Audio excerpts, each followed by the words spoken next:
ketchup, isa sa mga paboritong sausawan ng mga bata. Alam mo ba na ang banana ketchup ay gawa at imbento ng isang Pinay? Imbento ito ni Maria Y. Orosa. Si Orosa ay isang food technologist, pharmaceutical chemist, humanitarian, at war heroine. Ginawa ni Orosa ang banana ketchup noong ikalawang digmaang pandaigdig.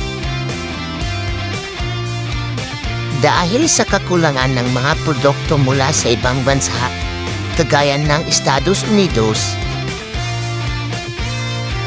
naisip ni Orosa na magandang alternatibo na gamitin ang mga agrikultural na resources na meron tayo sa bansa. Alam mo ba, ang unang nag-mass produce ng banana ketchup ay ang brand na Mafran.